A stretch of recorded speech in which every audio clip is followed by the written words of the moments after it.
KPBS partner iNewsSource is launching a series called Veterans Voices. It will follow veterans as the San Diego VA removes them from a drug treatment that's been effective in relieving their depression and suicidal thoughts. iNewsSource investigative reporter Brad Racino and video journalist Zoe Myers share a local Marine's story. This is Henry. So this isn't the original Henry. This is actually just a leaf I took from Henry and propagated. But Henry was the beginning of my plant obsession.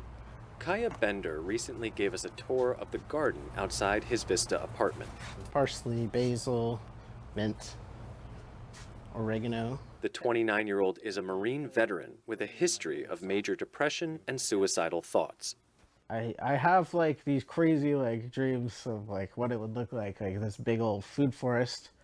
It's just like a bunch of fruit trees and like other food plants. The assumption that he'll be alive to see that happen is proof to Bender that his ketamine drug treatments are working. This is one of the things that like ketamine did for me, was allow me to like stick to something longer than 6 months and like actually like pursue a passion and develop goals and, you know, a life.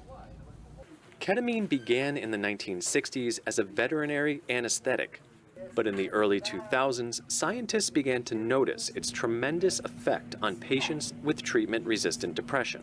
They also recognized ketamine's ability to rapidly reduce suicidal impulses, as it did with Bender. I couldn't have imagined being capable of doing the things that I'm doing now every single day. The San Diego VA has for years referred veterans suffering from depression and suicidal thoughts for ketamine treatments at the Kadima Neuropsychiatry Institute in La Jolla. Kadima is run by Dr. David Feifel, a former UC San Diego and VA psychiatrist. Feifel is an expert in ketamine, having administered it for over a decade. I recognize that this was really something like I've never seen in my years in the field of psychiatry. It had limitations for sure, but it also had characteristics that we had not seen in terms of the ability to improve people's major depression when nothing else did, and also many times to do it very, very rapidly. Despite San Diego VA psychiatrists lauding Feifel's success with their vets, the federal agency began telling patients in May that their time at Kadima would soon end. The VA planned to bring them back in-house for an alternative drug treatment called Spravato.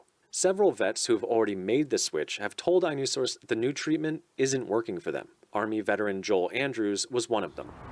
And it didn't really do anything, not that I can tell. Some veterans were told to stop Kadima's treatments immediately. Bender and others are finishing their course at the private clinic over the next few weeks or months. A wave of fear has rippled through the group at Kadima, with worries that the VA won't match the care and expertise they've received under Feifel. I'm scared that, you know, what they're doing won't be enough, and that I'll end up feeling like I did before ketamine. And that's terrifying to me because I don't know if I would make it through it again. Just the idea of losing the drug in part prompted one local veteran, a Navy and Marine pilot, to take her life. Now Kadima's vets are pleading with VA leadership not to stop a treatment that for the first time gave them hope. Some are reaching out to politicians, including San Diego Congressman Scott Peters, whose office is working directly with some of the vets affected.